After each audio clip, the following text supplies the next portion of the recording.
নমস্কাৰ, মই বৰষা দত্ত। বৰ্তমান মই এখন প্ৰাইভেট স্কুলৰ শিক্ষয়িত্ৰী। আজি আপোনালোকক দেখাওঁ আমাৰ ঘৰৰ নিচেই কাষতে থকা আলিমূৰৰ এখন ফুলৰ নাৰ্চাৰী।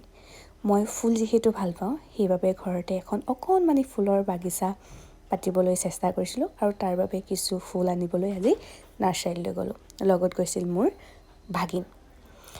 আমি ফুলৰ নাৰ্চাৰীত গৈ বিভিন্ন ধৰণৰ ফুল চালোঁ। চাৰিওদিশে ফুল দেখি অবাক, কি ফুল লওঁ কি নলওঁ তেনেকুৱা লাগিছে। কিন্তু গোটেইখিনিতো লৈ আহিব নোৱাৰোঁ, যিহেতু মোৰ ফুলনি বাৰীখন তেনেই অকণমানি। আৰু মোক ফুল বাছনি কৰি দিয়াত মোৰ ভাগিনে সহায় কৰি দিলে। আমি এইজোপাহে লোৱা, ভাল লাগিব। তাৰপাছত ময়ো চকু ফুৰাইছোঁ ইজোপাৰ পৰা সিজোপালৈ, ইজোপা দেখিলে সিজোপা ল'ব মন যায়। আৰু অৱশেষত মই ভালেমানকেইটা ফুল ল'লোঁ তাৰ পৰা। তাৰ দামটো যথেষ্ট ভাল নাৰ্চাৰীখনৰ পৰা, আৰু ফুলখিনি যথেষ্ট পচন্দ হৈছিল। তাৰ মাজতো মই ভাল পোৱা কিছুমান ফুল আনিলোঁ। আপোনালোকক ফুলখিনি দেখাম বাৰু, তাৰ আগতে চাই লওকচোন এই নাৰ্চাৰীখনৰ চৌপাশটো কি ধুনীয়া।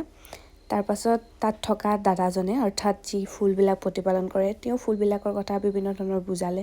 তাৰপাছত আমি ফুল লৈ ঘৰলৈ ৰাওনা হ'লোঁ। মানুহজনেও আমাক স্কুটিলৈকে ফুলখিনি আগবঢ়াই দিলে। এতিয়া চাওকচোন ফুলখিনিনো মই কিদৰে সজাওঁ। উকা কাগজৰ দৰে মনৰ আকাশ, তুমি যে নাই উদং উদং চৌপাশ। ভাল পোৱা ৰঙেৰে ফুলি আছা তুমিয়ে, নকলা কিনো হ'ল কিয় গলা দূৰলে।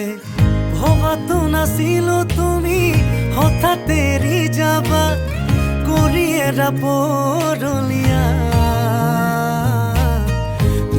নহ'লে এই চহৰত নুফুলে বগেন ভিলি।